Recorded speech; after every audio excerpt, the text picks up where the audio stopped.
one budget. Now, so you would bear with me that this budget speech is going to be very long, and I hope that you stay alert over the next 2 to 3 hours. Now, we've spent a year fighting the COVID-19 pandemic. Last year, in addition to our usual spending, the government committed nearly $100 billion through 5 budgets to support Singaporeans, helped out businesses over this difficult period, and most importantly, keep everyone safe. We faced the worst recession since independence. The pandemic-triggered recession has hit both demand and supply side simultaneously. Singapore's GDP contracted by 5.4% in 2020. The overall budget deficit for financial year 2020 is also the largest since Singapore's independence at $64.9 billion, or 13.9% of GDP. We averted the worst and prevented deep economic scarring and permanent impairment of our economic strengths. Last week, the Ministry of Finance released an interim assessment of the COVID-19 budget measures.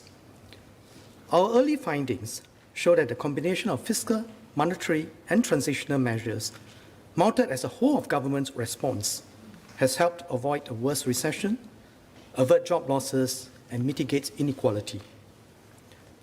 Without the fiscal and monetary policy measures, Singapore's GDP would have shrunk by at least 12.4%, more than double the contraction we experienced. These measures are also estimated to save or create 155,000 jobs on average over 2020 and 2021, preventing the residents' unemployment rate from rising a further 2 percentage points in 2020. Lower-income households received higher levels of support from some of the COVID-19 measures, such as the workfare special payments and grocery vouchers. While fiscal measures did most of the heavy lifting, the measures taken by the Monetary Authority of Singapore to maintain an accommodative monetary policy stance, ease cash flow constraints, and ensure liquidity in the banking system complemented the fiscal measures well.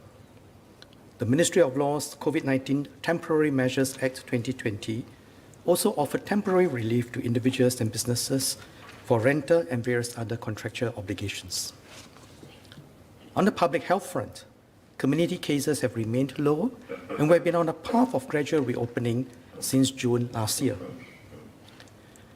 We are able to mount a decisive whole-of-government response to COVID-19 without incurring a huge debt for future generations, because successive generations have built up strong reserves ahead of this crisis. I thank the President for her support for the use of past reserves to fund our response to COVID-19 so far. As we reopened our economy, we shifted our measures from containment to restructuring, while continuing our support for Singaporeans, workers, and businesses. We transitioned our broad-based support to more targeted one for firms, especially those in the hardest hit sectors. We introduced measures to preserve core capabilities. We shifted our focus from job retention to job creation and helped workers secure jobs in growth sectors. We set up the Emerging Stronger Task Force amid the crisis to respond to the new realities. The global battle against COVID-19 is far from over. Many places are still experiencing high levels of infection. The recovery in global economic activity is expected to be long-drawn, highly uncertain, and uneven across sectors and geographies. The arrival of vaccines gives us hope that economies and borders can reopen more quickly. But it is no silver bullet. Vaccinating a large proportion of the population will take some time. The emergence of more infectious strains, more infectious variants, may raise the threshold for herd immunity and disrupt the resumption of economic activities. If a new strain that is resistant to existing vaccines emerges, a new round of vaccination will be needed, further delaying economic recovery. This uncertainty is accentuated by several structural trends and challenges, including some brought to the fore by the pandemic. I will mention two. First, the rising protectionism over supply chains, resources, data, and technology. This has been accelerated by a heightened sense of vulnerability and distrust during the crisis. Second, the unprecedented levels of public debt globally to finance the extraordinary fiscal response during the pandemic. This adds to concerns over long-term sustainability of debt and risks of inflation over time. The trajectory of the pandemic will determine the immediate trajectory of the global economic recovery. As a small, open economy, Singapore's economic recovery is contingent on how the global situation plays out. Not everything is within our control. We need to adapt nimbly to the wide range of possible outcomes. Since our independence, Singapore has weathered crisis after crisis and emerged stronger. I'm confident that we, as Singaporeans, can once again summon our resolve to tackle the challenges and emerge stronger from this unprecedented crisis. Let us seek to build a stronger Singapore that is economically vibrant so that we can create good jobs for our people and opportunities for our businesses, that is socially cohesive with a strong social compact and community spirit. There is a welcoming home, green and sustainable for generations to come, that has the fiscal and social reserves to enable continued stability and progress. Budget 2021 deploys our fiscal resources and the energies of our people to realize our collective aspirations and build our future together. I will now elaborate on our plans with the details in the annexes.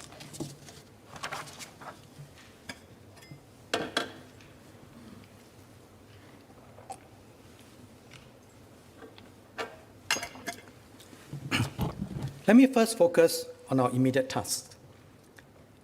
The global economy is projected to recover to pre-COVID-19 levels this year, but the recovery is uneven across countries and sectors. The Singapore economy is projected to grow between 4% and 6%, with some sectors growing well and others remaining under stress. I will set aside $11 billion for a COVID-19 resilience package.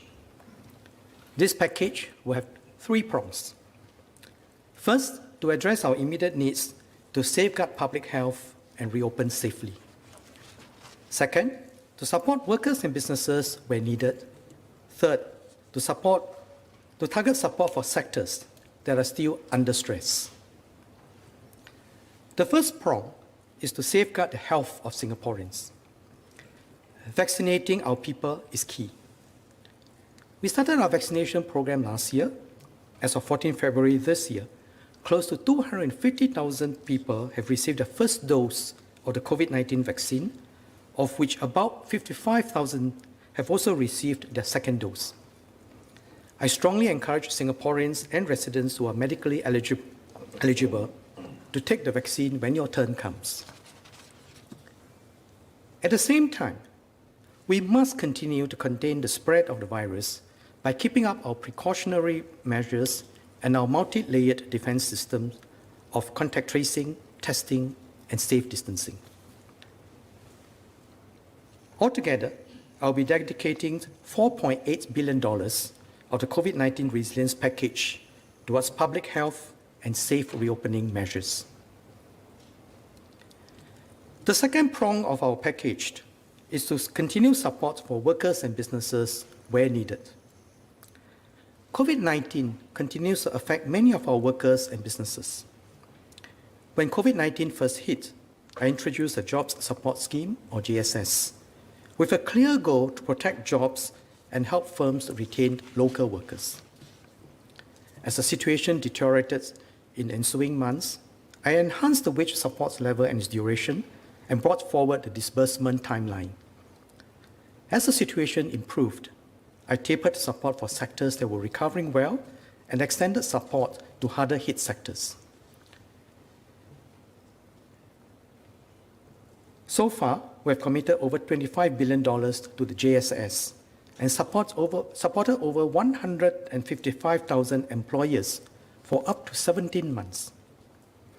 The current tranche will continue to cover wages up to March 2021 for most sectors. I'm heartened that many employers have managed to retain and reskill their workers. Even as our economy recovers gradually and some sectors grow well, some other sectors remain stressed. I will tailor support to maintain resilience and support growing areas. First, I'll continue to provide JSS targeted towards sectors that continue to be hard hit. For firms in Tier 1 sectors, aviation, aerospace, and tourism, I will extend JSS by 6 months. Firms in these sectors will receive 30% support for wages paid from April to June 2021 and 10% support for wages paid from July to September 2021.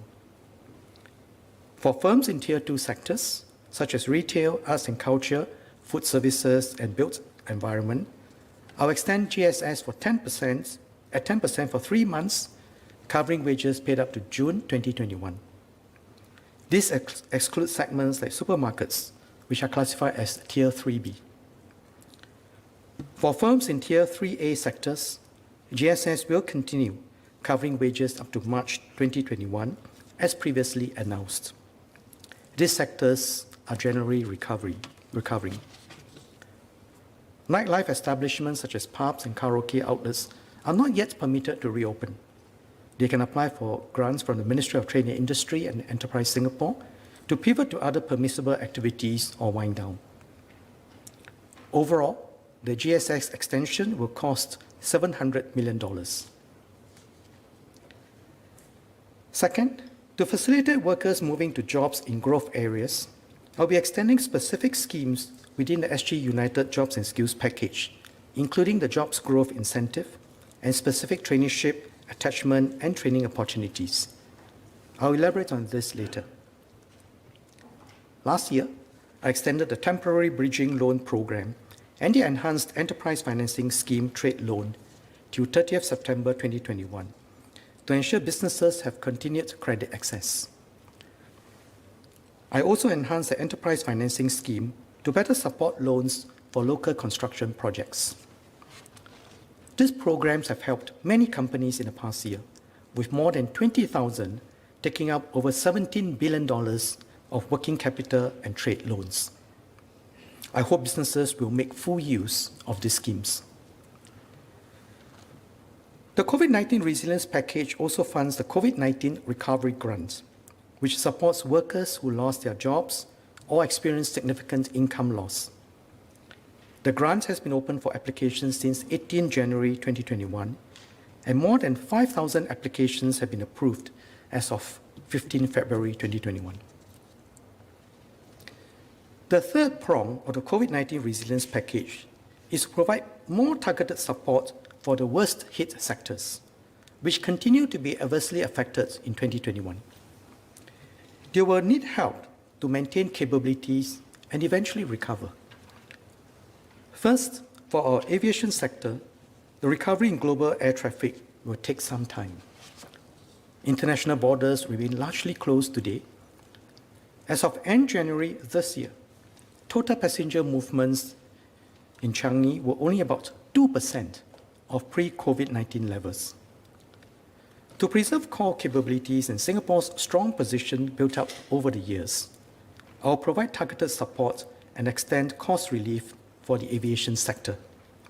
This will cost the government $870 million this year. I expect the aviation sector to use this lull to sustain and upgrade its capabilities and to prepare for the recovery. I will elaborate on this later. In our land transport sector, taxi and private car hire drivers have been hard hit by the pandemic and will continue to need support in 2021. They will be supported by the COVID-19 Driver Relief Fund, which we announced previously. I've set aside $133 million for this fund. The arts and culture and sports sectors connect our communities and weave the fabric of our society. these sectors have been deeply affected by the pandemic. I will extend the Arts and Culture Resilience Package and Sports Resilience Package in FY 2021 to support businesses and self-employed persons in these sectors. I will also enhance these packages to support capability developments and sector transformation, to encourage the community to deepen skills, go digital, and transform business models. We look forward to activities resuming with greater vibrancy. I'll set aside $45 million for the extension and enhancements to these packages. The Ministry of Culture, Community and Youth will announce more details on both packages.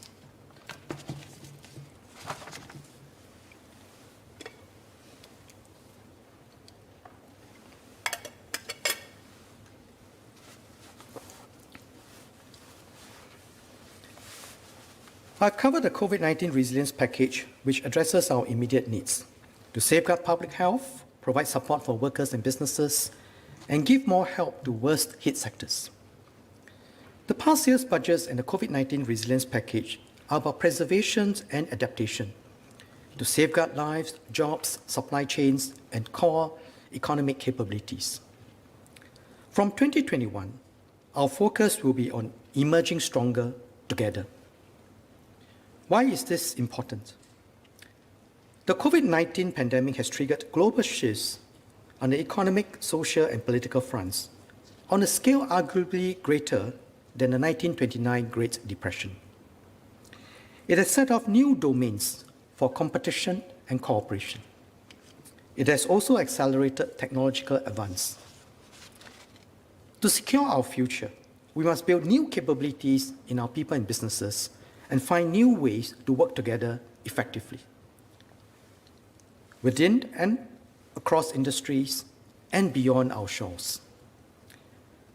While the post-COVID-19 global economic landscape is being reshaped and remains uncertain, we can discern the broad contours. What are some of the key changes that can affect Singapore?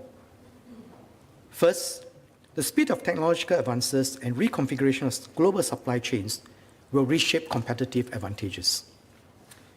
During the 2003 SARS outbreak, by the time vaccines were ready for clinical trials, the virus was already largely contained through public health measures. But the COVID-19 pandemic has been different. Governments, scientists, and industry mobilized to work together at unprecedented speed. COVID-19 vaccines were developed in less than a year, and tests were implemented within weeks to months in the US, China, Europe, and Russia. This collaboration across industries and nations has been a positive side of the pandemic. But COVID-19 has also accentuated a US-China-centric technology race into a global race for technological superiority and heightened concerns over supply chain resilience. For Singapore, as global supply chains are reconfigured, we must plug ourselves into critical parts of the global networks. Businesses will need to transform and digitalize to plug into the flow of goods and capital. Second, COVID-19 has hit countries and communities unevenly and widened inequalities. The virus respects no borders. The global economy will remain stunted for as long as there are countries that have yet to suppress COVID-19. This is why Singapore is working with like-minded countries through the COVAX facility to promote global access to the vaccine and help accelerate the resumption of safe travels. Third, this tiny virus has reminded us of the intricate interdependencies of our ecosystem and the importance of sustainability and biodiversity. Our human activities have accelerated changes in our environment.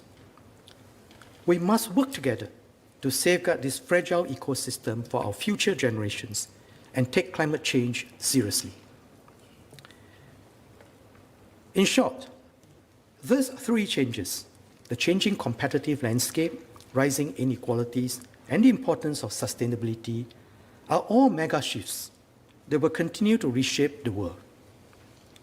To stay on top of these changes, we must bring all stakeholders together swiftly to respond to and seize diverse opportunities. So while last year's budgets were tilted towards emergency support in a broad-based way, this year's budget will focus on accelerating structural adaptations. In the face of major changes, we must move from just counter-cyclical fiscal and monetary stabilization policies to structural economic policies to equip our businesses and workers with deep and future-ready capabilities. Like many countries, we have devoted significant resources to preserve lives and livelihoods in the face of this pandemic. But what will continue to distinguish Singapore are our investments for the future. We'll invest in our people so that they can bounce back and be ready for opportunities that arise. And we'll invest in our businesses so that they can innovate, build deep capacities, and seize growth opportunities. Singapore must never stop thinking of the future, even as we respond swiftly to meet current needs. This is how we stay exceptional, and staying exceptional is how we survive. Over the next 3 years, I will allocate $24 billion to enable our firms and workers to emerge stronger. The efforts will span several years, but it is crucial that we start today. This builds on the momentum of the transformation push started 5 years ago when we launched our industry transformation maps. In this financial year, I will focus on how we can move decisively to build 3 enablers for this next phase of transformation to emerge stronger. First, to grow a vibrant business community with a strong spirit of innovation and enterprise, deeply connected with Asia and the world. Second, to catalyze a wide range of capital to enable businesses to transform and scale. Third, to create opportunities and redesign jobs for our people to develop their skills, creativity, and talents. Ultimately, the purpose, the raison d'etre of our economic transformation is to grow opportunities for our people to realize their full potential and aspirations. Let me now elaborate on how we'll invest in these 3 key enablers. As a small, open city-state, Singapore has maintained the vibrancy of our society by enabling the global flow of goods, ideas, capital, and people through our shores. COVID-19 disrupted our fiscal connectivity and accelerated the rise of the virtual and knowledge economy. To emerge stronger, we must deepen Singapore's position as a global Asia node. We'll restore our fiscal connectivity and transform our aviation sector for recovery. We'll also expand our digital connectivity and deepen our capacity to collaborate and innovate with partners around the world. Travel and connectivity have taken a severe hit due to COVID-19, and recovery may be prolonged. In particular, COVID-19 has reshuffled the global web of connectivity and changed the aviation landscape. Airports will be differentiated by their capabilities in securing public health and enabling safe travel. They will need digitalized systems and ability to effectively reroute people and goods. To secure our position as a key aviation hub and maintain Changi's position as a safe, trusted, and well-connected airport for travelers and employees alike, we'll restore Changi's connectivity and invest in on-arrival testing and biosafety systems. This includes the Notarized and Verify system being developed by GovTech through public-private partnerships. For instance, GovTech is working with local startup Affinity on a software that can quickly verify the authenticity of digital COVID-19 test result certificates and vaccination records. Beyond fiscal connectivity, the post-COVID-19 economy will see 2 key shifts. First, a shift from fiscal to digital modes of transactions across geographical borders. And second, a shift from tangible to intangible assets in value creation. Such intangible assets include the knowledge, networks, and data that businesses can use to create new technologies and innovations. To remain competitive, businesses will need to innovate and collaborate on a global scale. To support our businesses, I will invest in 3 key platforms. The first platform is a corporate venture launchpad, which will be piloted this year to drive new innovative ventures. This launchpad will provide the co-funding for corporates to build new ventures through pre-qualified venture studios. This is especially useful for larger businesses which want to rekindle a startup mindset within their organizations.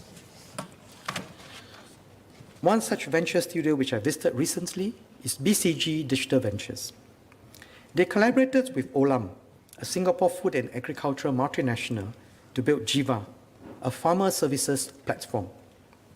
This platform will help farmers in developing countries to increase crop yield, access credit, and connect directly to buyers. This venture helps meet the rising global food demand while uplifting the income of farmers. The second platform is an Open Innovation Platform, or OIP. The OIP facilitates the matching of problems faced by companies and public agencies with solution providers and co-funds prototyping and deployment. For example, through the platform, the Building and Construction Authority was matched with 3 solution providers, TraceSafe, TechBox, and Novotech, to develop solutions for safe reopening of work sites. The firms developed real-time systems that helped construction site owners conduct contact tracing and health monitoring of their workers. I will enhance the OIP with new features such as the cloud-based digital bench for accelerated virtual prototyping and testing. The third platform I will enhance is a Global Innovation Alliance, or GIA. The GIA serves to catalyze cross-border collaboration between Singapore and major innovation hubs globally. Since its inception in 2017, over 650 students and about 780 Singapore businesses have taken part in innovation launchpads overseas. 40% of this were in Southeast Asia. Last year, despite the pandemic, there were over 100 potential business matches between Indonesian and Singapore-based companies. WaveScan, a Singapore startup specializing in sensor technology, tapped on GIA and formed a partnership with ALI Technologies, a company in Japan specializing in unmanned miniature aircrafts. WaveScan also attracted investments from Leave a Nest, a GIA operating partner in Tokyo. The GIA network currently has 15 city links, including 4 Southeast Asian cities: Bangkok, Ho Chi Minh City, Jakarta, and Manila. I will expand it to more than 25 cities around the globe over the next 5 years.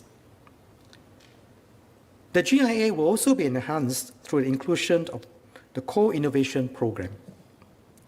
The program will support up to 70% of qualifying costs for cross-border innovation and partnership projects. In 2019, 31 Singapore companies were supported for projects with enterprises from 11 partner countries. One of them, Synergy, is a local deep tech startup with expertise in contactless tracing. Through the Co-Innovation Program, Synergy partnered with Bio, a French multinational, to co-develop contactless charging systems for forklifts. As businesses innovate, they will create intellectual property and intangible assets, or IP and IA. They will need to identify and protect, value and manage, and commercialize this.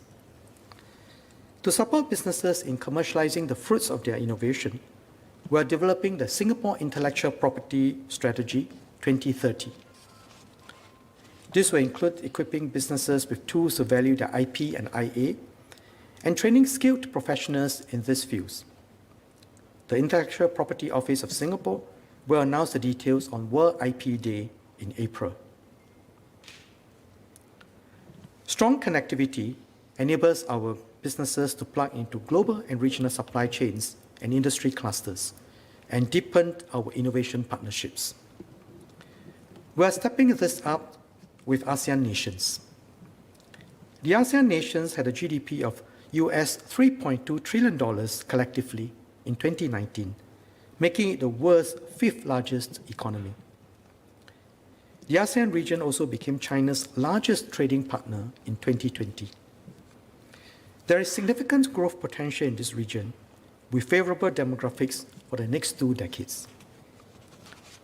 Last December, ESG, IMDA, and EDB launched the inaugural Southeast Asian Open Innovation Challenge, which saw participation from Indonesian, Malaysian, Thai, and Vietnamese corporates.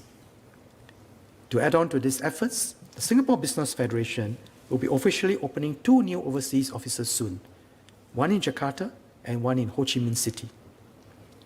We have also launched cross-border projects through ASEAN platforms. One such project is a YCH Vinfop Inland Container Depot Logistics Center that was launched last November. This is a joint landmark superport project between Singapore-based YCH Group and TNT Group, a Vietnamese conglomerate. To promote the integration of ASEAN markets, we are pursuing common frameworks in emerging areas. For instance, ASEAN nations have developed the ASEAN Payment Policy Framework to encourage retail payments linkages between ASEAN countries. We'll continue to work closely with our ASEAN members to enhance digital connectivity and cybersecurity, and to get ready for the 4th industrial revolution, building on initiatives such as the ASEAN Smart Cities Network. We'll also continue to enhance our infrastructure investments in the region. The Kendal Industrial Park was a joint investment between Singapore Sembcorp and Indonesia's PT Jababeka to build up activities in food processing, building materials, and medical equipment manufacturing, amongst others. In my statement in October last year, I also announced our intent to enhance cooperation with our most immediate neighbors through Iskandar Malaysia in Johor and the islands of Batam, Bintang, and Karimun in the Riau Islands. One of the goals is to build up a cluster of industries around the electronics, medtech, food manufacturing, and processing sectors, as they see rising demand in ASEAN nations. The recently launched Southeast Asian Manufacturing Alliance will support these efforts. It serves to promote a network of industrial parks to manufacturers interested to invest in both Singapore and the region, and connect local firms with these manufacturers. On the digital front, we are working with our Indonesian partners to build a Nongsa Digital Park to facilitate collaboration between Singapore companies and tech talents in Indonesia. As Singapore, Malaysia, and Indonesia grow together, benefits will also be reaped by the wider Southeast Asian region. To summarize, the first enabler is to grow a vibrant business community with a strong spirit of innovation and enterprise, deeply connected with the ASEAN region, Asia, and the world.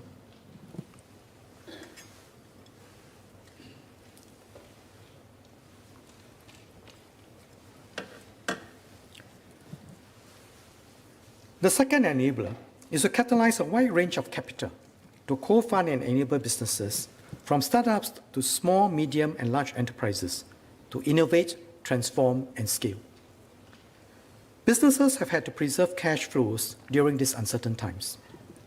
Yet it's precisely during these extraordinary times that those that are ready to seize new opportunities will emerge stronger.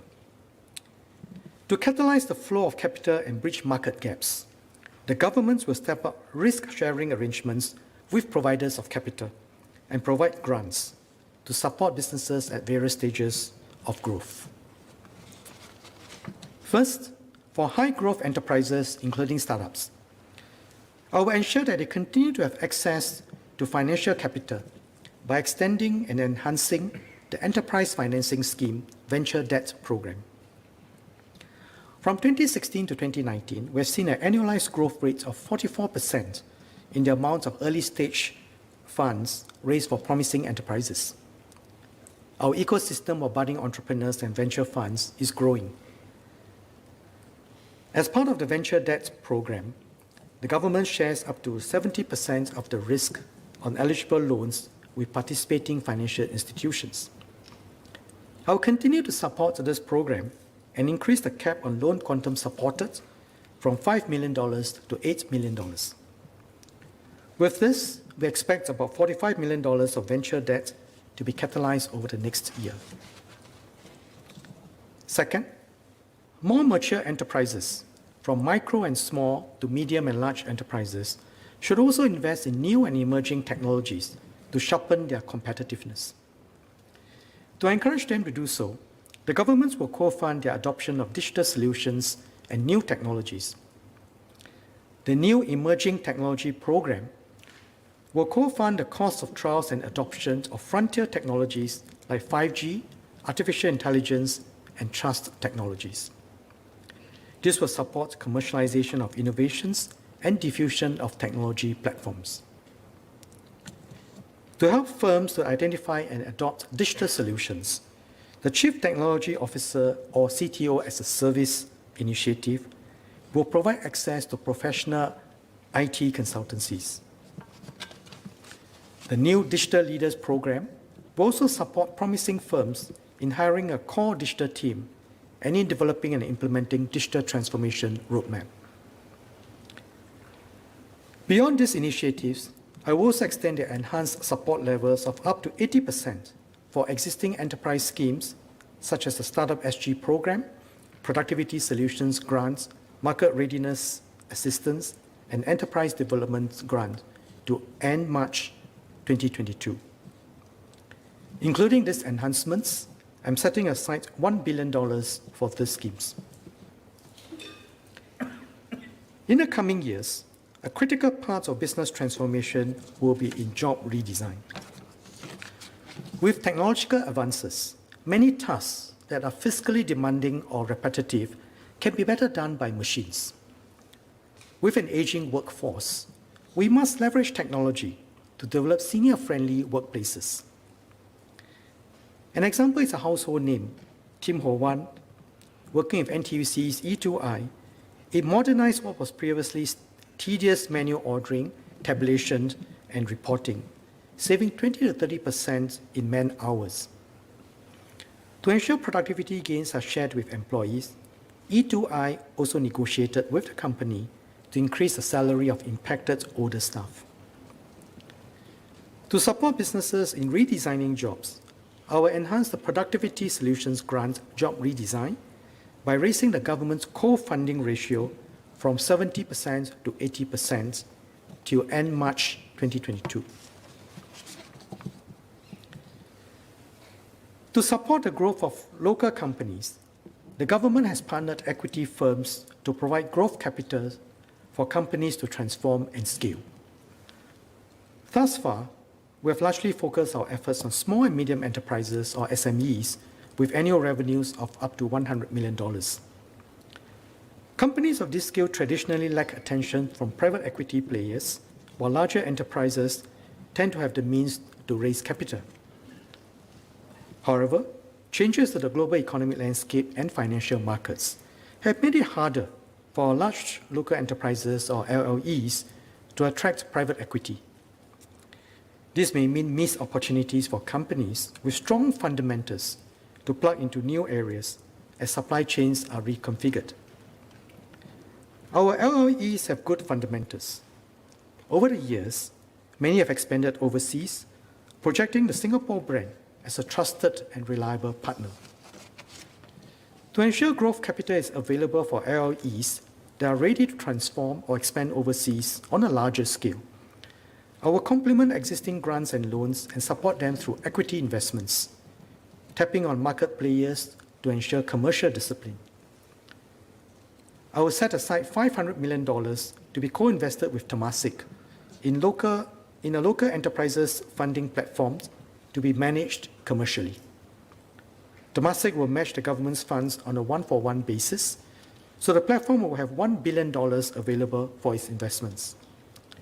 The platform will invest in non-control equity and mezzanine debt of selected LLEs, which are willing to work with the fund manager to pursue their next phases of growth.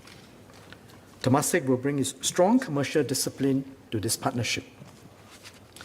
The Ministry of Trade and Industry will provide more details on the fund later. I've touched on our support for companies, from high growth to more mature enterprises, from SMEs to large local enterprises. The company is the basic economic unit. Each company's transformation is necessary, but we can reap the full benefits of transformation when we transform the entire value chain. So for the next phase of our industry transformations, I will focus on the transformation of entire value chains, where each player in the chain works together to integrate and digitalize processes and upskill their workers. We'll build on the alliances for action and begin with a few alliances first. We'll start with the built environment sector, where I will launch the Growth and Transformation Scheme, or GTS. Since the launch of the Construction Industry Transformation Map in 2017, the government has made a big push to drive transformation in the built environment sector. Firms have adopted new ways of doing things, such as the Design for Manufacturing and Assembly, or DFMA, and Building Information Modeling. Adoption for DFMA technologies has doubled from 19% in 2017 to 39% in 2020. But it can be much better. This sector has just experienced an existential threat last year and is recovering. Developers, consultants, and contractors now realize the urgency to radically improve productivity and reduce the reliance on labor-intensive methods. The GTS for the built environment sector will require developers to work closely with their consultants, contractors, and suppliers to level up as an ecosystem of value chain. Working together to transform and innovate, the alliance members can achieve more than what each alone can do. So while we continue to support the sector's recovery, we'll tilt our support to enable it to transform decisively.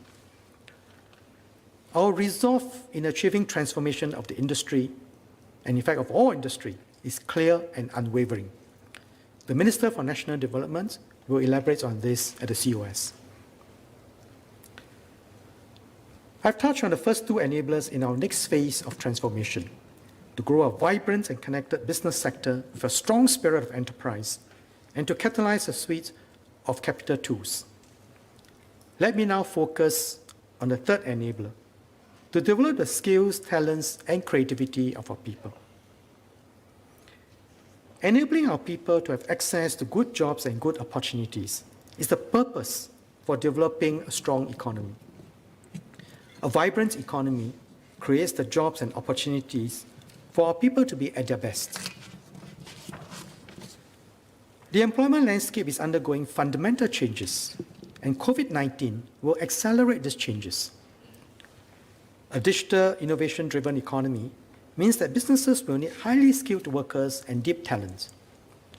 Our people will need to have both broader and deeper skills and creativity. The workplace is changing. COVID-19 has forced us to work from home and adopt new ways of collaborating with others. A Mercer survey last year showed that over 90% of employers globally saw similar or higher productivity despite employees working remotely. Over 80% of firms intend to implement more flexible working policies. These are global trends that our people will have to adapt to. Working from home is just a short step from working from anywhere. Yes, anywhere in the world, as long as you have a computer and an internet connection. Singaporeans may find more opportunities as the best firms source globally, but will also face stiffer competition from talents who may not even step foot in Singapore. But Singaporeans should not be fearful. There are many strengths in Singapore that will enable us to create good jobs here. But to access this, we have to learn and adapt. I met Mr. Edmund Tang last September when he was at the E2I Trade and Connectivity Career Fair looking for a job. He has been working on autonomous vehicles but decided to explore if his skills could be better deployed. An E2I career coach matched him with a job opening. Today, he's a senior business development manager in the Advanced Remanufacturing and Technology Center, an A-star research institute. In his new role, he's able to build on his experience to develop new skills in a new area and role. The SG United Jobs and Skills Package is a key pillar in our industry transformation to enable Singaporeans to learn and thrive as our jobs and workplace change and as businesses transform. It was first launched last year to tackle the anticipated labour market fallout from COVID-19. As of end last year, we have placed nearly 76,000 individuals into jobs, traineeships, attachments, and skills training. Under the Jobs Growth Incentive, or JGI, an estimated 110,000 local job seekers were collectively hired within 2 months from the implementation of the scheme. Looking ahead, as companies and industry transform and new growth areas emerge, our people will need to have the skills and agility to grow, to move. To emerge stronger, our people will need new knowledge and skills. To enable our people to take on these new jobs, I will allocate an additional $5.4 billion to a second tranche of the Jobs and Skills Package, on top of the $3 billion allocated last year. Of this, $5.2 billion will be allocated to JGI to extend the hiring window by 7 months up to end September 2021. Companies hiring eligible locals will be given up to 12 months of wage support from the month of hire. However, those hiring mature workers, persons with disabilities, and ex-offenders will be given up to 18 months of enhanced wage support. For workers who require additional support before landing a job, we also extend the support for the SG United Skills, SG United Traineeships, and the SG United Mid-Career Pathways program.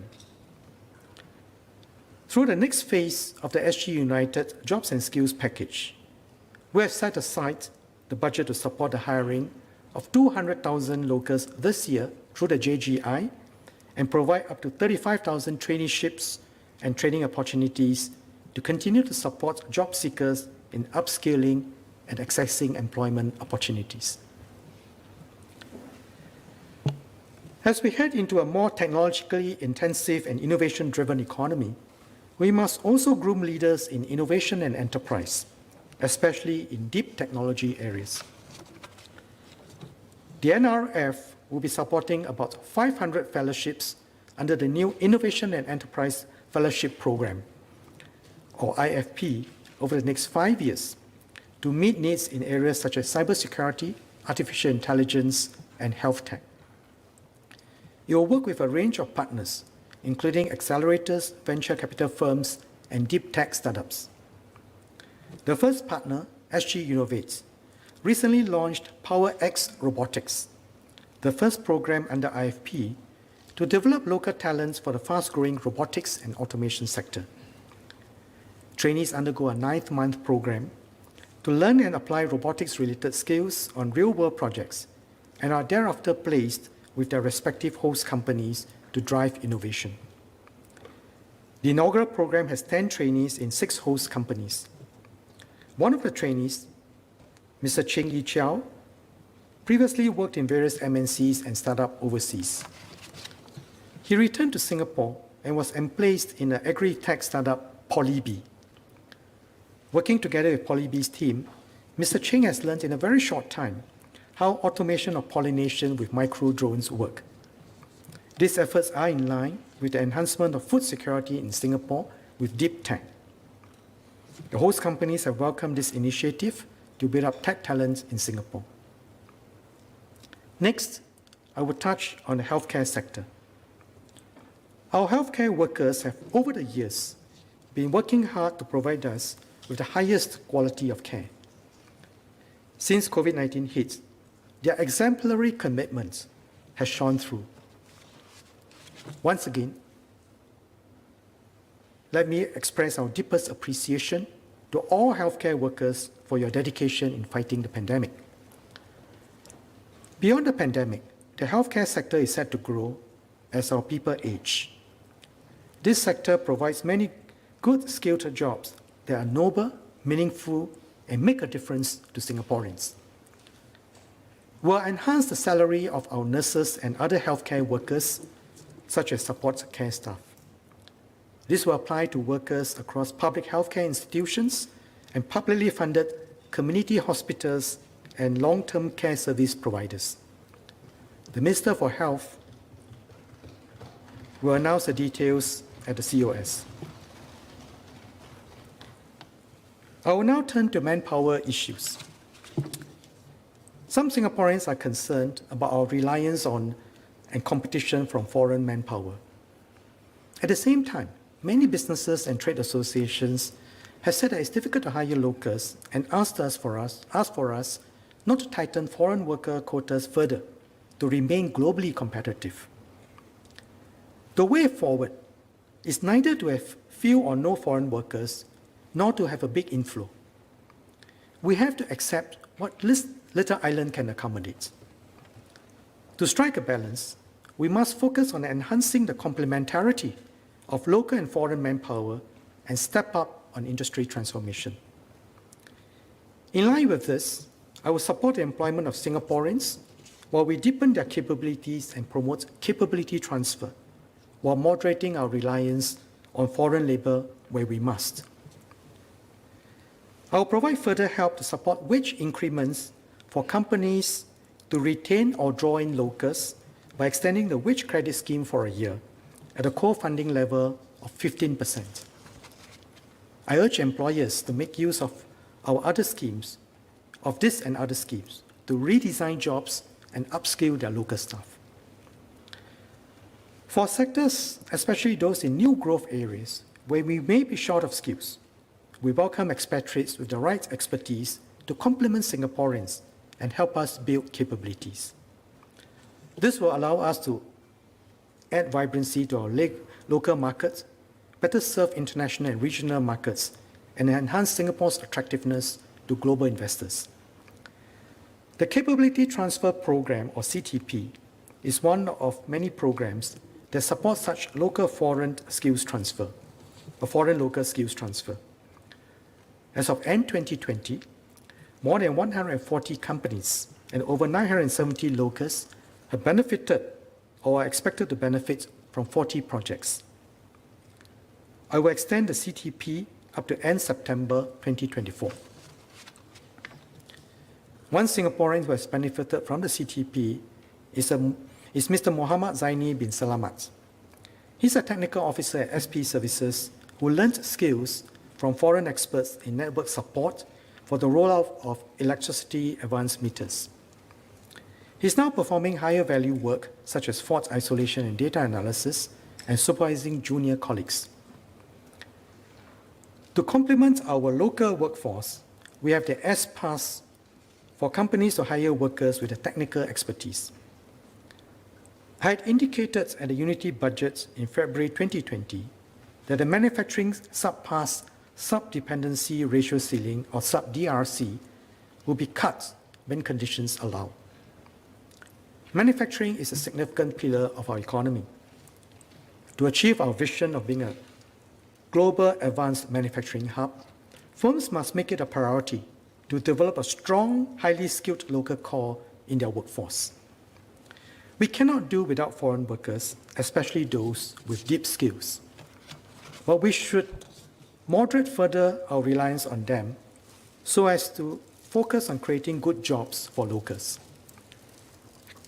Therefore, we will reduce the sub-DRC for manufacturing in 2 steps, to 18% from 1st January 2022 and to 15% from 1st January 2023.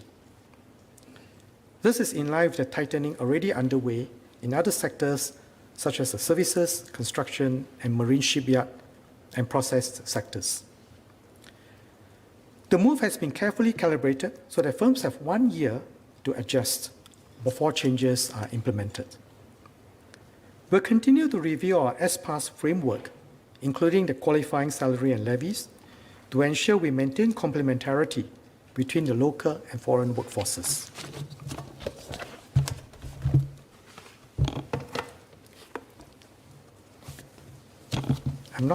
I think I'm somewhere halfway, but maybe the second file is a little fatter.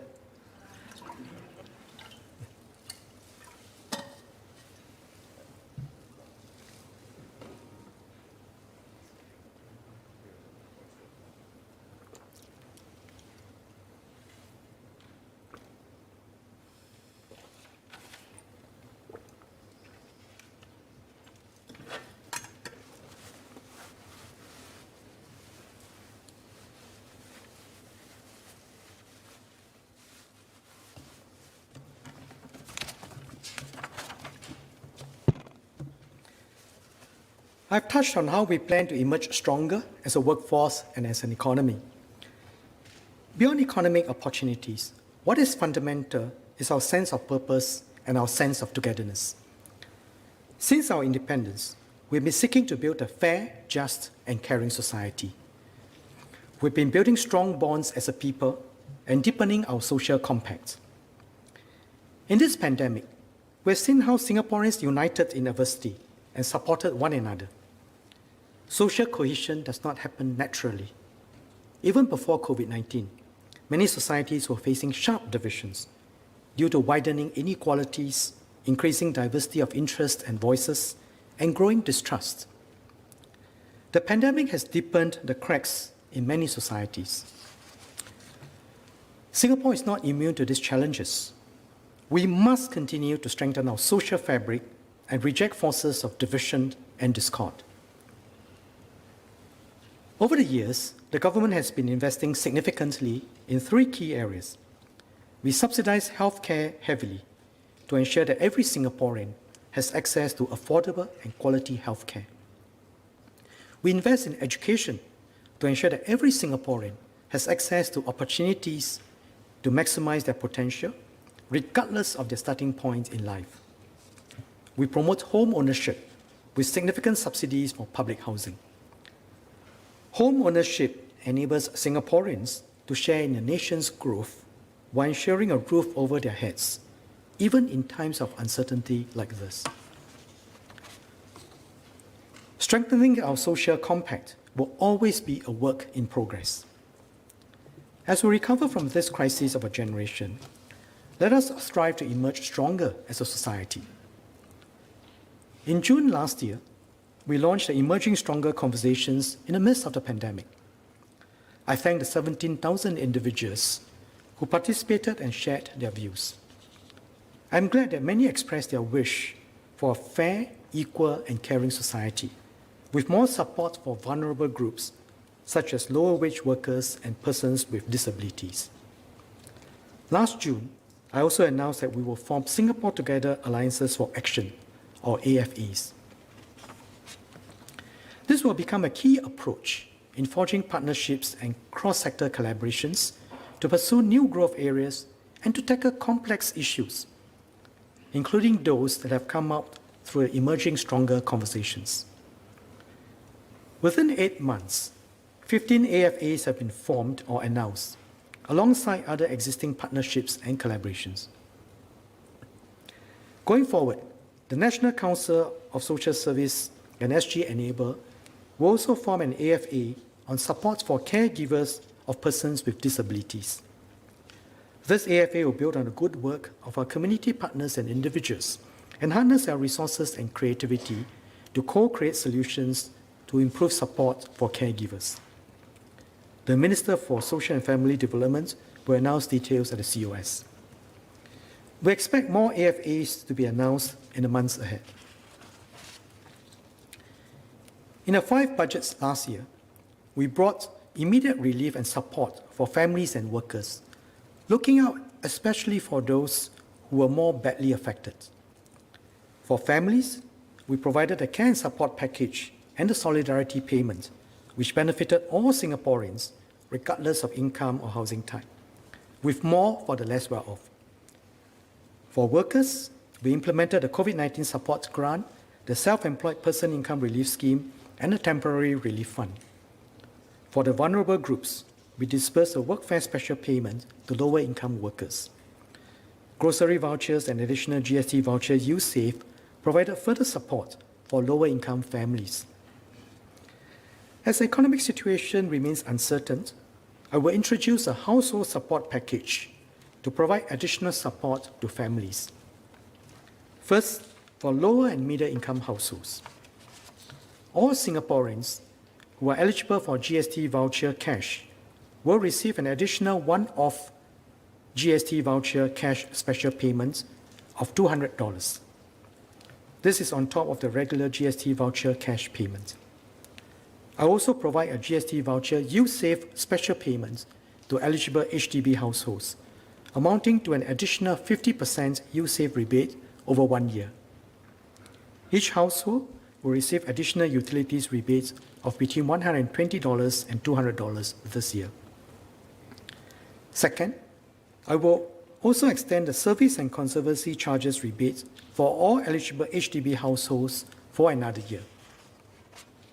Third, for families with Singaporean children below the age of 21, I'll provide an additional top-up of $200 per child through the Child Development Account, EduSave account, or post-secondary education accounts to further support parents as they invest in their children's future. This will be on top of the annual EduSave top-ups for children in primary and secondary schools. Singaporeans' sense of unity and discipline in observing the precautionary measures such as safe distancing and mask wearing has enabled our progress so far in combating the pandemic. The discipline and understanding of our local merchants and hawkers have also been important.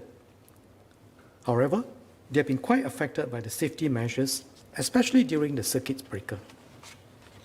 To thank all Singaporeans for their sense of solidarity and to continue to support our heartlands businesses and hawkers, I'll partner the Community Development Councils, or CDCs, to give all Singaporean households $100 worth of CDC vouchers per household to be used at participating heartland shops and hawker centres. I hope that this new tranche of vouchers can bring more businesses to our hawkers and heartland shops. To resource this, I'll provide an additional grant to the CDCs amounting to $150 million. More details will be announced by the CDCs later. Altogether, the household support package will cost about $900 million. This household support package provides some support to all families, with lower to middle income families receiving more. Our President, at the opening of Parliament, spoke about the strengthening of our social safety nets. To strengthen our social compact, we must work together to address the challenges faced by the more vulnerable members of our society. The governments will continue to allocate resources in our annual budgets for this. Beyond short-term relief, some Singaporeans have been more badly affected by the pandemic. I will highlight 3 groups that need more support. The first group are workers who are earning lower wages or facing more challenges with employment. The second group are lower-income families. The third group are our children with special needs. Let me first touch on the first group, workers who need more support, starting with our lower-wage workers. Today, we adopt a multi-pronged approach in supporting them. This includes the enhanced Workfare Income Supplement Scheme, Workfare Skills Support Scheme, the Progressive Wage Models, and WorkCare.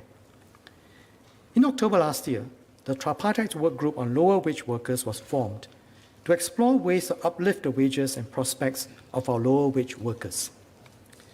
The government's aspiration is for every sector of the economy to have some form of progressive wages. The tripartite work group is making good progress. The Ministry of Manpower will provide details on the approach for expansion later. Next, our older workers may also need more support. The government has been exploring ways to enable workers to continue working if they want to. PM announced at the National Day Rally in 2019 that we will raise the retirement age and re-employment age to 63 and 68, respectively, in 2022, with the government and labour movements effective this a year earlier in 2021. To help businesses adjust, I introduced a senior worker support package in the Unity budget last February. I'm happy that the take-up rates for senior worker early adopter grants and part-time re-employment grants, two key components of the senior worker support package, have exceeded expectations. I thank our businesses for supporting your employees who wish to work longer. To support more companies to move earlier to raise their retirement and re-employment ages, I will increase the budget allocation for the senior worker early adopter grants and part-time re-employment grants by over $200 million. The Ministry of Manpower will provide more details. Another segment of workers who may face greater challenges in securing and retaining jobs are persons with disabilities or PWDs. To encourage employment and training of PWDs, MSF announced 2 weeks ago the creation of 1,200 new job and training opportunities for PWDs. This builds on the various initiatives to boost employment for PWDs, such as the Open Door program and the Enabling Employment Credit.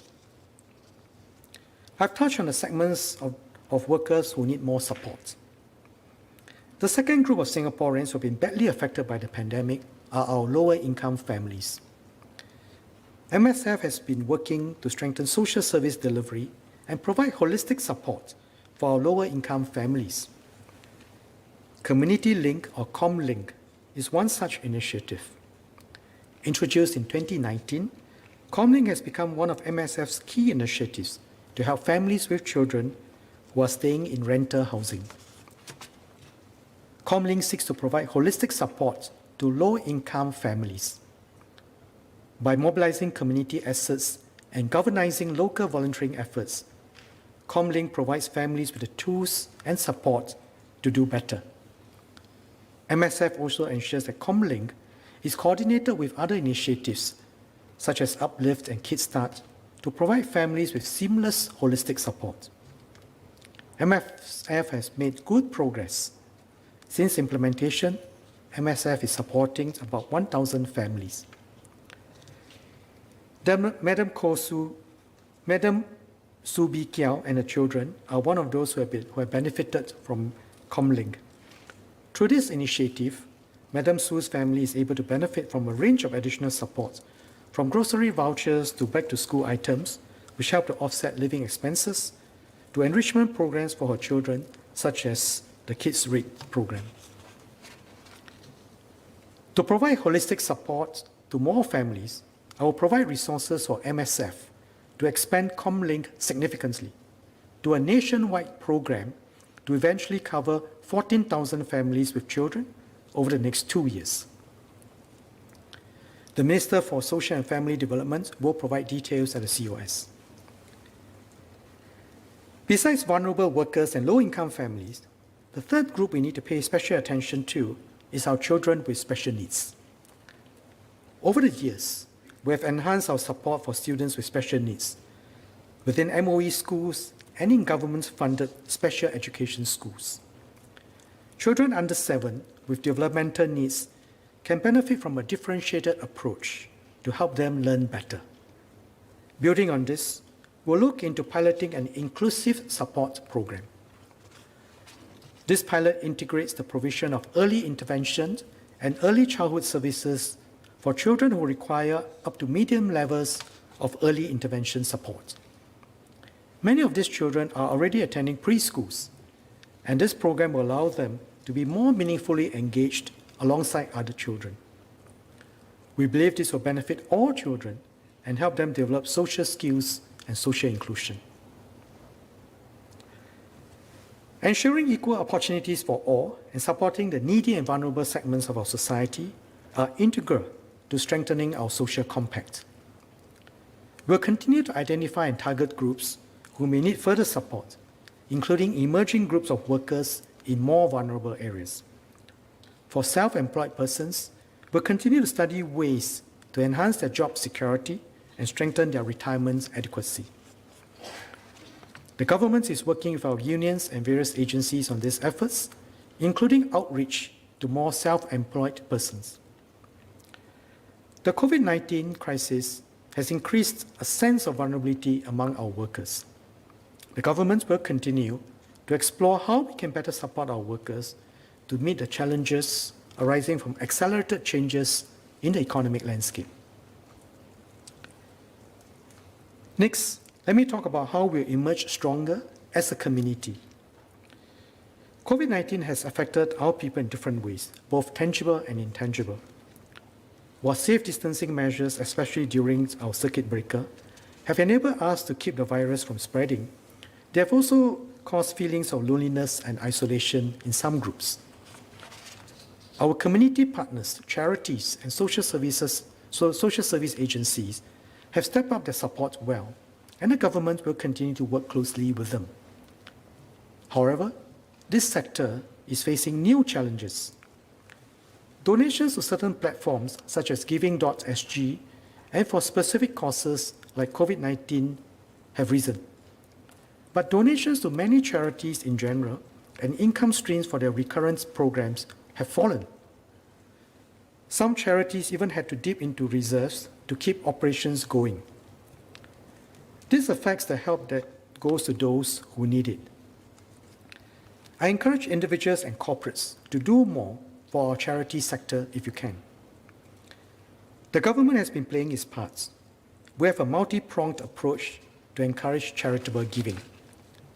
This includes tax incentives for donations made to institutions of a public character or IPCs and government grants that match donations raised. As it stands, the current level of 250% tax deduction on donations to IPCs in Singapore is high compared to other jurisdictions. However, this is set to lapse at the end of 2022. To encourage Singaporeans to give back to the community and to provide strong support for the charity sector in this time of crisis, I will extend the 250% tax deduction for donations to IPCs for another 2 years until the end of 2023. I will also extend the additional government support for Tote Board's enhanced fundraising program by 1 year.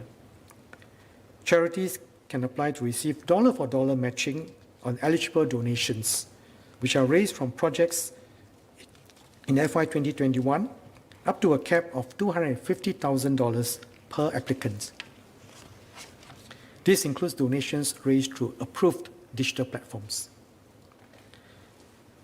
I hope the additional support will help tide our charities over the crisis to enable them to do their good work to support the vulnerable in our community. In particular, the community chest or ComChest plays a critical role in raising funds for many social services agencies, including for programs that uplift lower-income families such as Kickstart. To encourage more giving during these challenging times, I will support the ComChest in 2 ways. First, I will extend ComChest Share as One matching period to FY 2023. The Share as One scheme provides dollar-for-dollar matching for new and additional donations through the Share program, which enables corporates, employees, and individuals to commit to regular giving. Second, I will set aside $20 million for a new Change for Charity grant. There is potential for businesses to do more to facilitate spontaneous acts of daily giving, for example, by encouraging their customers to make donations at the point of transaction. The grant will match ComChest donations raised through this new initiative. The grant also co-funds one-off development costs needed to integrate or enhance donation functions onto businesses' payment platforms. The Minister for Social and Family Development will share details at the COS. Besides philanthropy, we also seek to encourage volunteerism. Businesses can play an important role in kickstarting their employees' volunteering journey. Singtel is an example of a strong corporate advocate for employee volunteerism. From supporting children and youth with special needs to enabling digital inclusion for the older generation, Singtel volunteers have been actively engaging the community they serve. First year, Singtel employees have been volunteering at senior activity centers to teach seniors how to use smartphones and equip them with basic digital skills to stay in touch with loved ones online and make cashless payments. To encourage more corporate volunteerism, I will extend the business and IPC partnership scheme for another 2 years until the end of 2023. I encourage our corporates to partner our IPCs. Together, we can make a bigger impact to meet the diverse needs of our community. Despite the stresses that Singaporeans face in this period, we continue to hear many heartwarming stories of our people stepping up to make a difference. I recently met a group of Singaporeans who came together in the early days of the pandemic to set up NLab, a surgical mask manufacturing facility in Singapore. The core group served NS together. They put in close to $1 million of their own capital to design and manufacture masks and donated many masks to the community. This is a good example of SG Together, where we come together to make a difference. It is also a testament to the enduring value of NS. I hope these acts of kindness will inspire more people to come forward. Apart from national level efforts by the community, voluntary organizations, corporate partners, and individuals enable us to meet the diverse needs of different groups who need support, especially at the last mile. To provide greater support for bottom-up innovative initiatives which address the needs of the community, the government will provide $3 for every dollar raised for the CDC's Care and Innovation Fund. I will set aside $50 million for this matching grant. The CDCs will share more details later.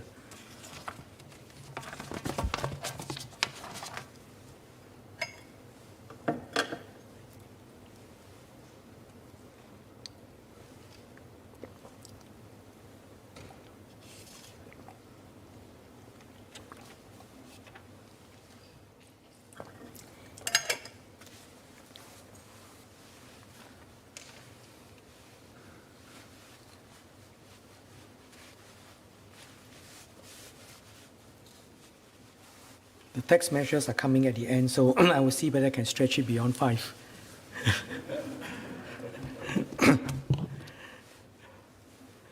I'll now turn to how we can embrace sustainability and build a sustainable home for generations to come. The COVID-19 pandemic reminds us that the pandemic can be an existential threat for humanity. Another existential threat is climate change. Unlike COVID-19, which was a sudden and sharp shock, climate change is a gradual and intensifying risk, year after year. It can result in extreme weather patterns which threaten the world's food and water supply, disrupt global supply chains, diminish biodiversity, and upset ecological systems. Tackling climate change needs a global solution. Countries, no matter how big or small, must play their part and cooperate with one another. We will continue to support international and regional efforts towards climate action and play an active role at the United Nations Framework Convention on Climate Change negotiations. Our emissions may be just a small fraction of the world's, but we must do our part. Sustainable development is a major priority for Singapore. This is not new to us. Our earlier generation of leaders laid the foundations of long-term planning and sustainable development. Mr. Lee Kuan Yew emphasized the building of a garden city in our early years, and transformed Singapore from a polluted backwater with mucky rivers in 1965 to one of the cleanest and greenest cities in the world today. And we have continued to devote resources towards our environment. Over recent budgets, the government has put together plans to tackle climate change and translated them into action. To improve air quality, we restructured diesel tax in 2017 and 2019.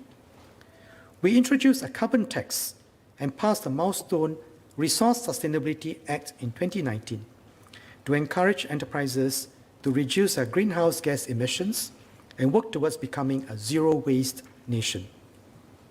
And in 2020, we enhanced our nationally determined contribution, a commitment to further limit our emissions as part of the Paris Agreement.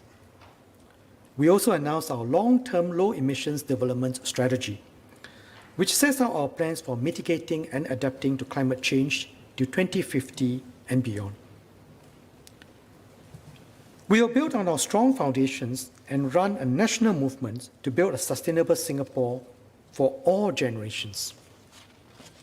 As the Minister for Sustainability and the Environment said in our recent debate on a motion to accelerate and deepen efforts against climate change, sustainability is a journey, not a destination.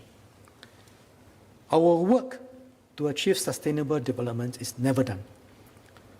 Last week, we launched the Singapore Green Plan 2030. This is an ambitious long-term plan that builds on ongoing efforts to secure a green, livable, and sustainable home for generations of Singaporeans to come. Various government agencies are working in concert. For example, MND is bringing even more greenery to our island home and transforming Singapore into a beautiful city in nature, while building up carbon sinks by extending nature throughout our island. MOT is pressing on with our efforts to become a car-light society by improving public transport, encouraging active mobility, while discouraging pollutive vehicles. MOE is strengthening our education on sustainability practices among our young. MSc and MTI are leading the push to become more energy and resource efficient, develop the green economy and jobs, and invest in urban solutions. This is a whole of society effort to meet a global challenge. But it is not without constraints and trade-offs. Costs and benefits of projects will change as climate cost is factored in and as technology advances. We must continue to stay open and adaptive and carefully balance our development objectives with sustainability considerations. Technology is one such game changer and will open new possibilities. We harness technology to overcome our water and land constraints and will do the same for climate change. For example, under the Cities of Tomorrow R&D program, researchers from A*STAR and HDB led the development of the Integrated Environmental Modeler. This is a tool incorporating wind, solar irradiance, shading, and environmental noise to forecast how these factors can affect the thermal comforts for residents. It has been used by our urban planners in the planning of Tengah housing estate to maximize thermal comfort for residents. Urban solutions and sustainability will be a focus area under RIE 2025, with investments going towards research to help us build a more sustainable and livable environment. One promising story of innovation by our entrepreneur is the Aquaculture Centre of Excellence, which has innovated and patented EcoArc with funding support from the Agriculture Productivity Fund. With advanced aquaculture technologies, EcoArc is able to produce 20 times more output than the average in coastal fish farm. This improves our food resilience as part of the 30 by 30 goal. To continue supporting technology adoption in the agri-food sector, I will set aside $60 million for a new agri-food cluster transformation fund. This will replace the Agriculture Productivity Fund. The Minister for Sustainability and the Environment will elaborate at the COS. Technology is also changing the future of transport. While we are going car light, we can further reduce emissions by switching to cleaner energy vehicles. Electric vehicles, or EVs, is the most promising clean energy vehicle technology today. Last year, I announced the expansion of Singapore's public charging infrastructure for EVs. We will accelerate the development of our EV charging infrastructure to better support the growth of EVs in the next decade. We aim to deploy 60,000 charging points at public car parks and private premises by 2030, more ambitious than our previous target of 28,000. To catalyze partnership between the public and private sectors, I'll set aside $30 million over the next 5 years for EV-related initiatives, such as measures to improve charging provision at private premises. To further encourage the early adoption of electric vehicles, we will narrow the cost differential between electric cars and internal combustion engine cars or ICE cars. I will lower the additional registration fee floor to $0 for electric cars from January 2022 to December 2023. This enables mass-market electric vehicle car buyers to maximize the rebates from the EV early adoption incentive. I will also revise the road tax treatment for electric cars by adjusting the road tax bands so that a mass-market electric car will have road tax comparable to an ICE equivalent. The Minister for Transport will provide details at the COS. In tandem, we'll further discourage the use of internal combustion engine vehicles. Singapore has taken steps to reduce vehicular emissions, and we have seen positive outcomes. In 2017 and 2019, we restructured diesel taxes to shift away from an annual lump sum tax towards a usage-based tax system. Taxi companies, in particular, have made strides in shifting towards petrol hybrid and electric taxis, with the proportion of diesel taxis in their fleet halving from 86% in 2015 to 42% in 2020. Usage-based tax has helped shape consumer behavior towards a more efficient use of fuel or environmentally friendly alternatives. To build on the momentum, I will raise petrol duty rates. For premium petrol, the duty will be raised by 15 cents per litre. For intermediate petrol, the duty will be raised by 10 cents per litre. These changes will take effect today. To ease the transition for Singaporeans, especially for those who rely on their vehicles for their livelihood, I will provide this support. For motorcycles using petrol, I will provide a 60% road tax rebate to all motorcycles for 1 year. In addition, individual owners of smaller motorcycles up to 400cc will receive $50 or $80 in cash, depending on engine capacity. For active taxi and private car hire drivers using petrol and petrol hybrid vehicles, I will provide a petrol duty rebate of $360, given out over 4 months. This is in addition to a 1-year road tax rebate of 15% to all taxis and passenger cars using petrol. For goods vehicle and buses using petrol, I will provide a 1-year tax rebate of 100%. For cars using petrol, I will provide a 1-year road tax rebate of 15%. All road tax rebates will take effect from 1st August 2021. The additional petrol duty rebates for motorcycles, taxis, and private car hires will be introduced by the middle of 2021. More details will be released by LTA in April. Taken together, these measures will offset about 1 year of petrol duty increases for taxis and motorcycles, and about 2/3 for commercial vehicles and cars. Most of the expected revenue increase from the petrol duty changes in the coming year will be given out through the offsets, estimated to cost $113 million. Climate change is real and urgent. We must act now. Behavioral changes take time. COVID-19 has also given us an opportunity to change work and travel habits as remote and flexible working arrangements become more common. We must lock in these behavioral shifts. A car-like society will continue to be our main goal. Public transport is, after all, the cleanest and most energy-efficient mode of transport. The government has been investing heavily in public transportation and enhancing public transport connectivity. Within this decade, we will be expending more than $60 billion to expand and renew our rail network. Overall, these measures will work towards reshaping our transport footprints towards cleaner transport. Sustainability efforts require capital. Green finance will be an important enabler.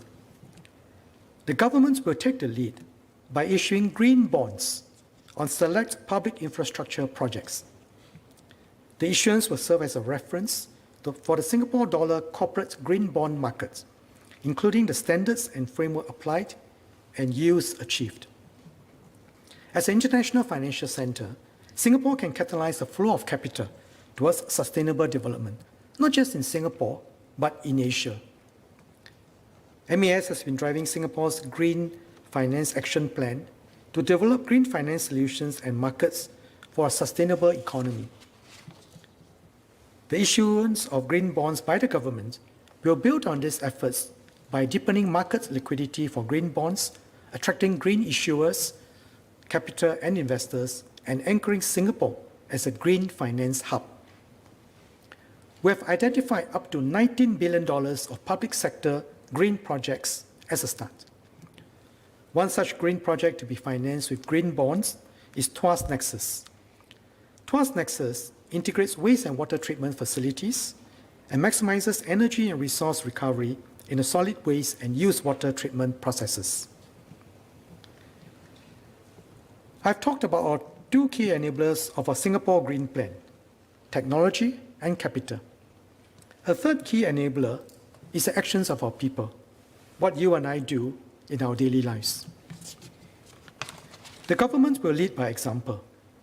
In fact, we've been doing so under the public sector taking the lead in environmental sustainability initiative. Ministries have charted out plans to meet resource targets, such as reducing their electricity and water consumption and achieving green mark standards for our buildings.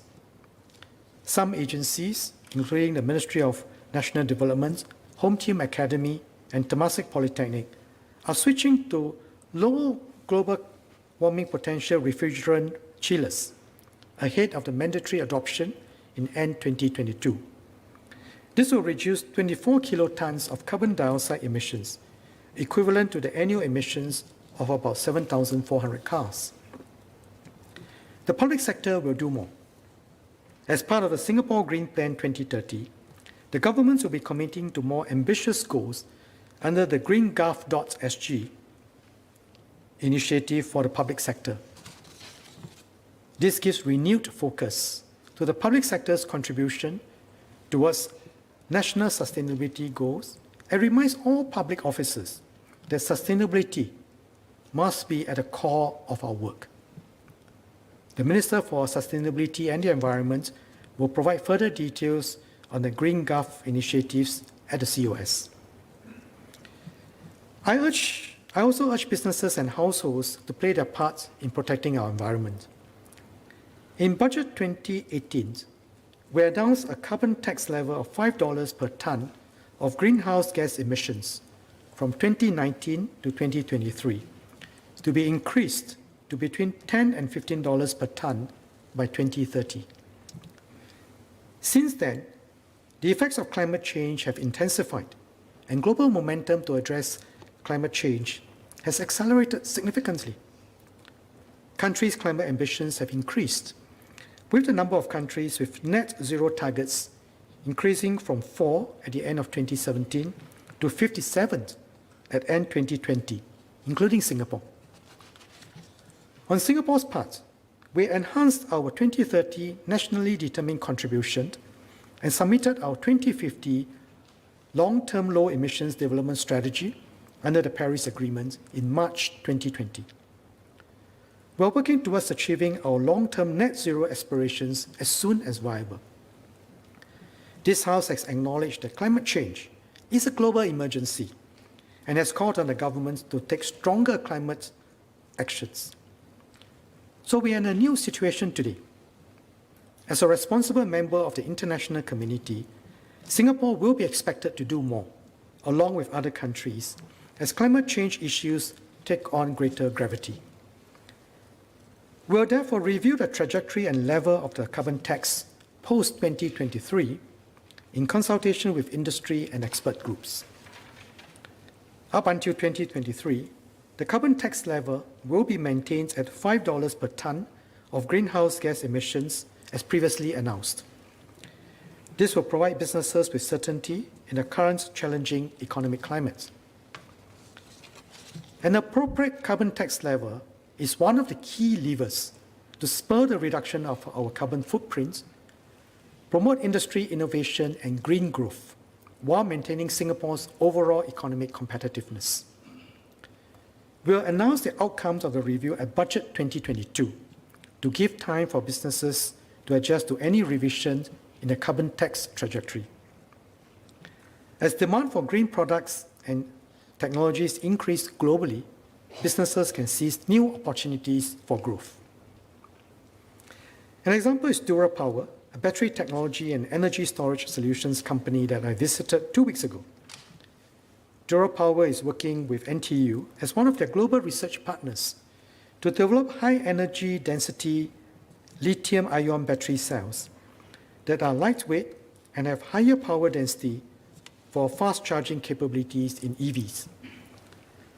The batteries by Dura Power are used in more than 45 cities in over 20 countries across the world. It is now diversifying into marine and stationary energy storage segments and further expanding overseas. The government will support our businesses to seize new opportunities in the green economy. We'll be launching the Enterprise Sustainability Program.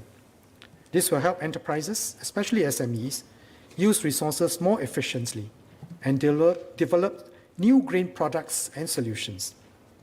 MTI will announce more details later. Last but not least, I encourage all Singaporeans to play our part. I'm glad that our youth have been especially passionate about this cause and want to be part of this effort. In the spirit of SG Together, the government will partner Singaporeans and support ground-up projects which aim to build a more sustainable future. We have received more than 200 proposals from individuals, grassroots, and businesses for the first SG Eco Funds grant calls. These proposals seek to address a wide range of environmental sustainability challenges. I welcome all Singaporeans with ideas for sustainable development to step forward and make the difference. Ultimately, building a green Singapore will require a whole of society effort, and I hope that we can harness the ideas and energies of the public, private, and people sectors. Together, we can build a sustainable home for all.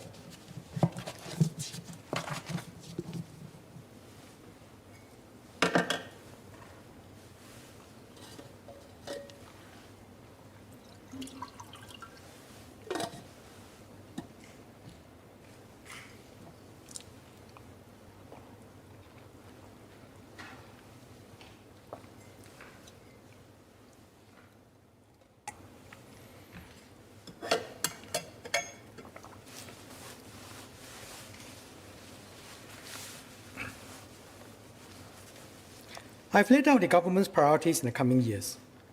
First, to continue providing relief in the immediate term. Second, to invest strategically for growth and press on with our economic transformation in the medium term. And lastly, to lay the groundwork to position Singapore for the long term and build a caring and sustainable home for all. Our fiscal approach must strike a careful balance between addressing our immediate needs and meeting our longer-term structural needs in a responsible manner. In the immediate term, running a fiscal deficit to support targeted relief is warranted, considering the unprecedented impact of COVID-19. In the longer term, COVID-19 has not changed the fundamental drivers of our fiscal trends. With our aging population and maturing society, our recurrent needs in areas like healthcare and other social spending will continue to rise. We must meet these structural needs in a disciplined and sustainable way. Hence, beyond this crisis, we must return to running balanced budgets. It was fiscal prudence and discipline that allowed us to accumulate our national reserves, which has enabled us to respond decisively to this crisis. Let me now explain our strategies to balance between our immediate and long-term needs. In the last financial year, FY 2020, we were expecting to draw up to $52 billion from past reserves. With the effective response of our people and businesses in adapting to the changing situation, we have been able to bring the pandemic largely under control. Hence, our requirements for some areas, such as public health, turned out to be lower than what was provided for. Of the $52 billion, we expect to utilize $42.7 billion of past reserves. This means that $9.3 billion is not expected to be used in FY 2020. In FY 2021, we are committing $11 billion for the COVID-19 resilience package to tackle the immediate and extraordinary challenges that COVID-19 continues to pose. This package is needed to safeguard public health and support our people and businesses. Given the extraordinary and temporary nature of these measures, the government proposes to fund the COVID-19 resilience package through a draw on our past reserves. Putting together the proposed draw of up to $11 billion in FY 2021 and the $42.7 billion of past reserves that we now expect to draw in FY 2020, the total expected draw on past reserves over FY 2020 and FY 2021 will be up to $53.7 billion. I'll reread that. Putting together the proposed draw of up to $11 billion in FY 2021 and the $42.7 billion of past reserves that we now expect to draw in FY 2020, the total expected draw on past reserves over FY 2020 and FY 2021 will be up to $53.7 billion. This is a net increase of $1.7 billion from what we expected to draw from past reserves to respond to the crisis. The President has given her in-principle support for the proposed draw of up to $11 billion on past reserves in FY 2021 to continue the provision of public health care and relief measures in the coming financial year. Once again, I thank the President for her support. This is the second consecutive financial year where we will be drawing on our past reserves. This is necessary, given the exceptional circumstances we are in. We are extremely fortunate to be able to tap on our strategic assets and deploy the resources required to deal decisively with COVID-19 and the considerable uncertainties that lie ahead. We should never take our reserves for granted. In the coming years, our fiscal situation is expected to be tighter. Prior to COVID-19, we were already expecting a structural increase in our recurrent spending needs, especially in areas such as healthcare. We have tripled our government spending on healthcare within a decade, from $3.7 billion in FY 2010 to $11.3 billion in FY 2019. Fellow Singaporeans have often expressed the desire to better care for our seniors with quality yet affordable health and aged care services. This is possible only if we can muster the resources to do so. As our needs grow, we must plan for the resources to fund this and target the spending in a fair and effective way. COVID-19 has also raised economic uncertainties for citizens and workers, which calls for stronger social safety nets to protect those who are disadvantaged or more vulnerable. This will mean higher recurrent spending going forward. We have maintained the principle that recurrent expenditure should be funded by recurrent revenue. This ensures that we spend in a responsible way, one that is fair for current and future generations. To finance our recurrent spending needs, I first announced in Budget 2018 that we will need to raise the GST rate sometime from 2021 to 2025. As announced in the Unity Budget in February 2020, in view of economic conditions then, the GST rate increase would not take effect in 2021. This remains our plan. However, we will not be able to put off the increase for too long. We have to make the move sometime during 2022 to 2025, and sooner rather than later, subject to the economic outlook. Without a GST rate increase, we will not be able to meet our rising recurrent needs, in particular healthcare spending. While we are fortunate to be able to tap on our reserves to respond to the COVID-19 crisis, it is not tenable for the government to run persistent budget deficits outside periods of crisis. No finance minister likes to talk about tax increases, certainly not when the pandemic is still raging around the world.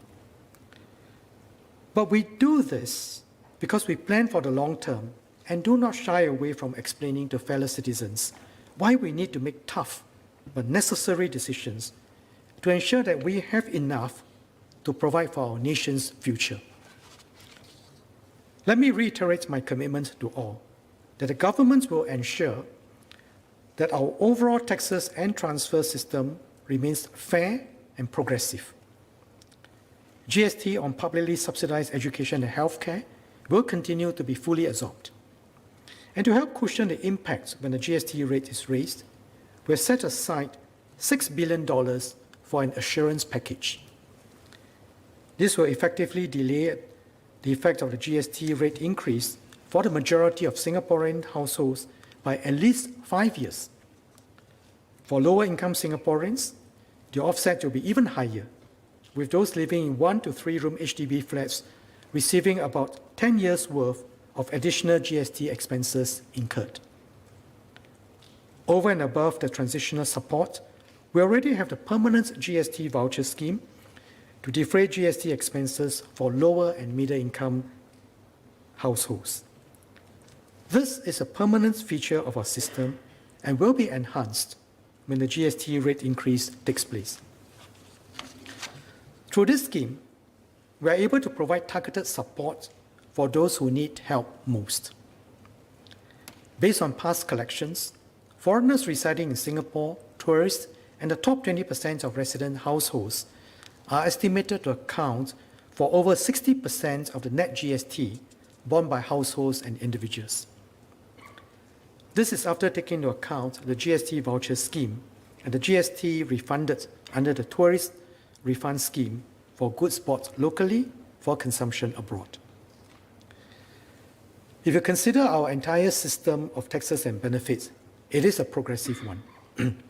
In 2020, the top 20% of Singaporean households paid 56% of the taxes and received 11% of the benefits, whereas the bottom 20% paid 9% of the taxes and received 27% of the benefits. At the same time, our tax system must remain resilient to withstand shocks. We are mindful of international tax developments and the downside risk to our revenues. There are ongoing discussions to revise international tax rules under the Base Erosion and Profit Shifting, or BEPS 2.0 project. These proposals will adversely impact our corporate income tax revenues. As I've mentioned in this House previously, we are actively involved in these talks. If and when international tax rules are changed, we will consider if adjustments are required to our corporate tax system accordingly, in consultation with the industry. One aspect of a fair and resilient tax system is ensuring a level playing field for our local businesses vis-à-vis their overseas counterparts. This is especially relevant as e-commerce for sales of goods and services is growing.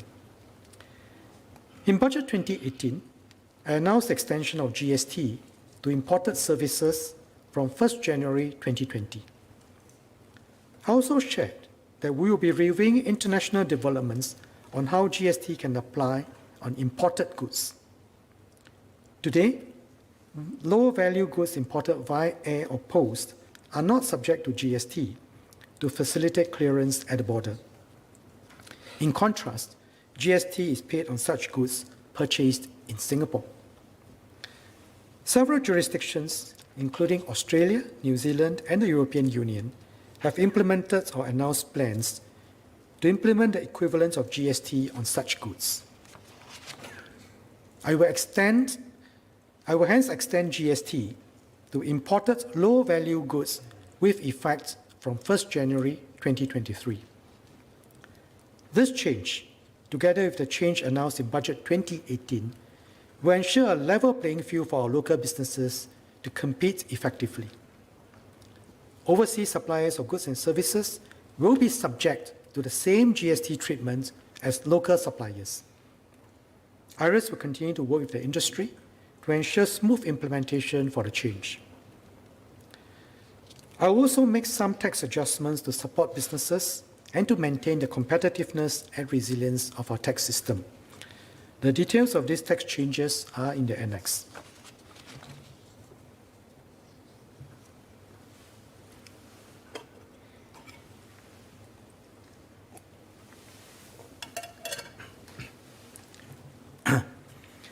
In addition to meeting our recurrent spending needs, we have also been making significant investments to build Singapore and transform our economy, even before COVID-19. I shared in previous budgets that the government is exploring the use of borrowing to finance major long-term infrastructure that benefit current and future generations. This approach will allow us to spread out the lumpy cost of such infrastructure investments more equitably across generations. Having studied this extensively, the government intends to issue new bonds under a proposed Significant Infrastructure Government Loans Act, or SINGA for short, SINGA. The government will table a bill in Parliament later this year. These new bonds will allow a fair and efficient way of distributing the fiscal responsibility. Fair, because these payments are borne by the generations who will directly benefit from the improved infrastructure. Efficient, because they allow us to benefit from the current low interest rates environment. Prior to this, the government has been issuing bonds to develop the domestic debt market and meet the investment needs of the CPF for Singaporeans' retirement. With the proposed SINGA legislation, the government will now issue bonds for an additional purpose of financing major long-term infrastructure. The government will use SINGA borrowing proceeds in a prudent and transparent manner. These proceeds will be used to finance assets that are crucial to Singapore's long-term development and sustainability. This will include new MRT lines and infrastructure to protect ourselves against rising sea levels. As a safeguard, we'll set a limit of $19 billion for borrowing under SINGA. This is based on the expected pipeline of major long-term infrastructure projects over the next 15 years. We will also include other safeguards in legislation, which will be open to parliamentary and public scrutiny. We have briefed the President and obtained her in-principle support for the use of government borrowing to finance major long-term infrastructure. More details will be provided when the bill is presented in Parliament later this year. I've spoken about our approach for the immediate COVID-19 resilience package and our differentiated approach to address recurrent needs through recurrent revenues and borrowing to finance major long-term infrastructure. How we recover from COVID-19 in the next few years is critical. It will determine our nation's long-term success. Beyond dealing with its immediate impact, we are making significant investments to position Singapore for our next bound of growth in the post-COVID-19 world. COVID-19 has disrupted business models and global supply chains and accelerated trends such as digitalization. To secure our future, it is crucial for us to seize opportunities in new growth engines, respond to structural trends, and transform our economy. We will invest strategically in these areas over the next few years so as to emerge stronger.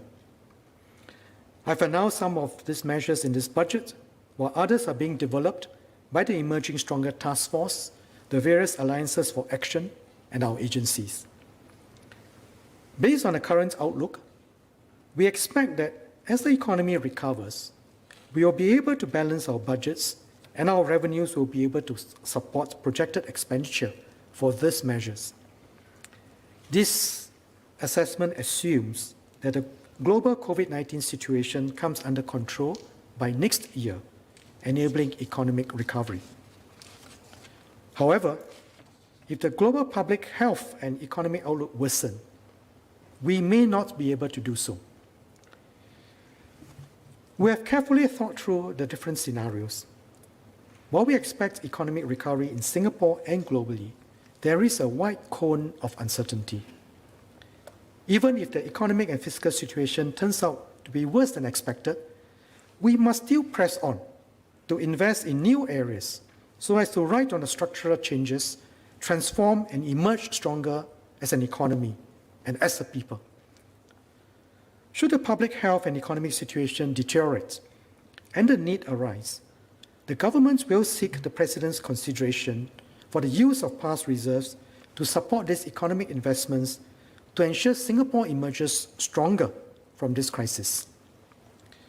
We have briefed the President on the government's strategy and contingency plan in the event of a prolonged impact of the pandemic on the economy. The President has expressed her understanding towards the government's approach and will consider the government's specific proposals should there be a need to draw on past reserves. Let me now summarize our overall budget position. For FY 2020, we expect an overall budget deficit of $64.9 billion or 13.9% of GDP. This is the largest budget deficit since our nation's independence. The deficit is driven by lower revenues due to dampened economic activity and the significant expenditures needed to mount a decisive response to COVID-19. For FY 2021, our budget position remains expansionary as we continue to tide Singaporeans and our businesses over this crisis with the COVID-19 resilience package. I've also explained our plans to emerge stronger by pressing on with economic and workforce transformation, strengthening our social compact, and building a sustainable future for all. These measures will impart a considerable fiscal boost to the economy, and we expect an overall deficit of $11 billion or 2.2% of GDP.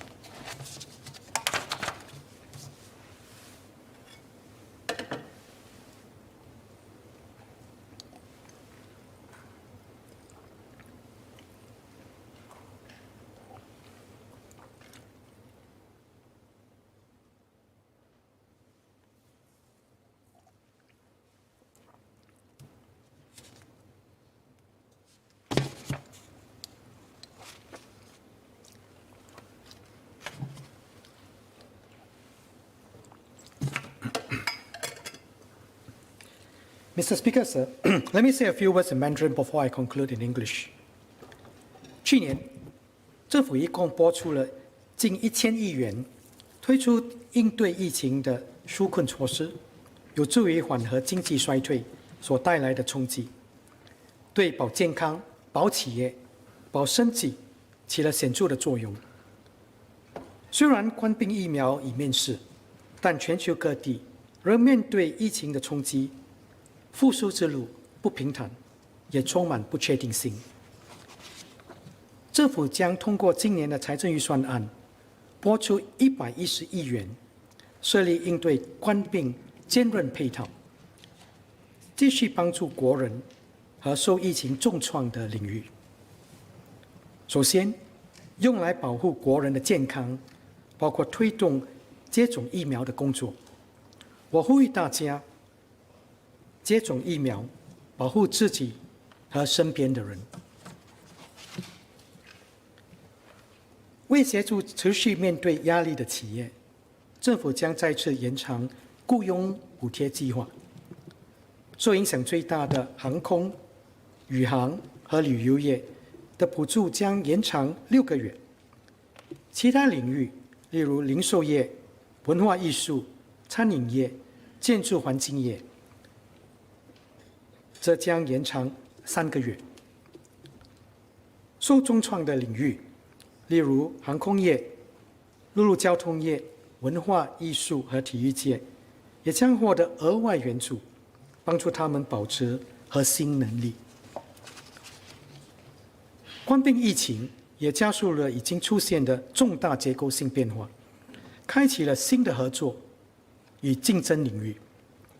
因此，我将拨出240亿元，鼓励企业转型、创新，把握区域和全球市场所带来的机遇，为国人创造良好的就业机会。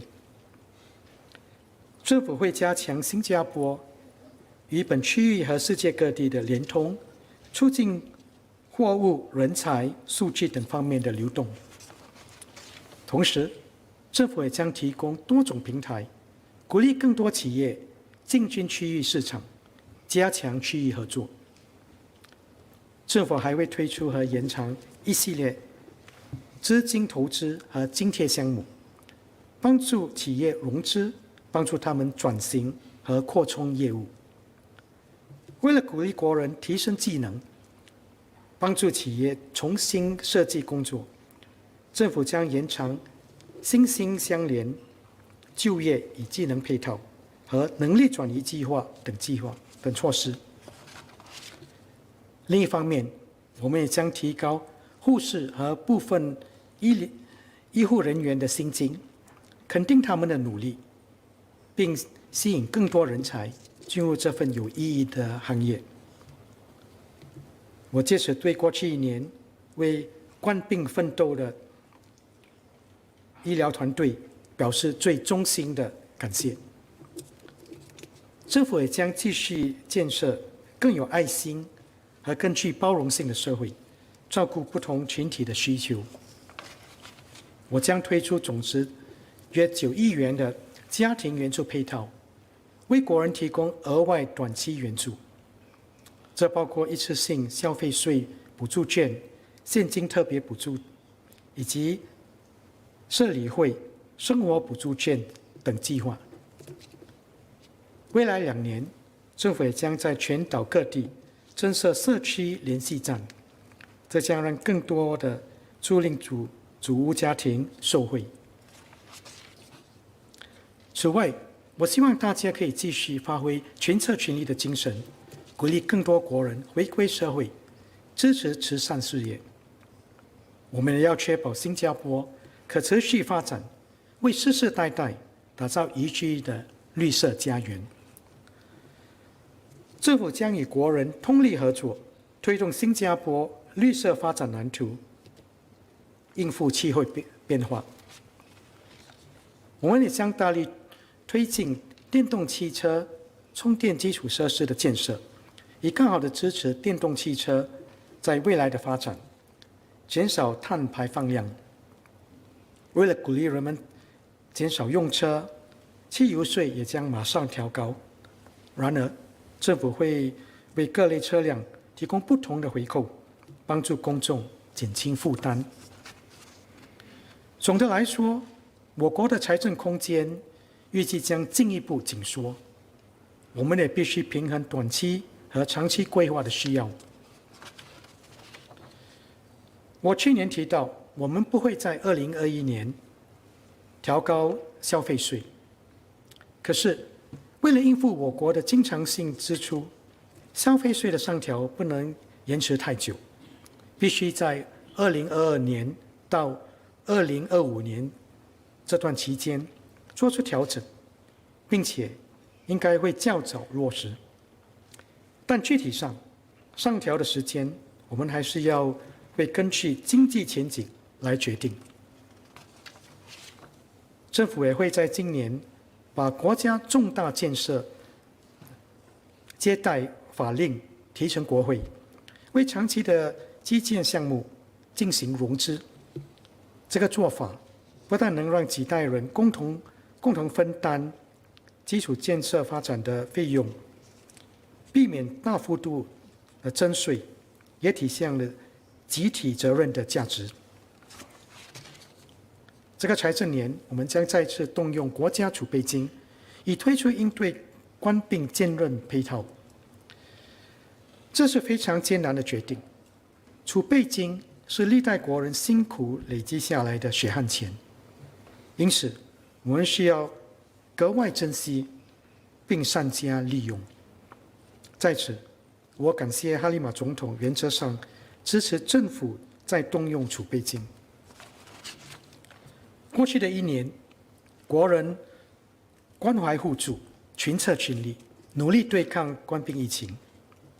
先辈们谨慎理财，未雨绸缪，更是起到关键的作用。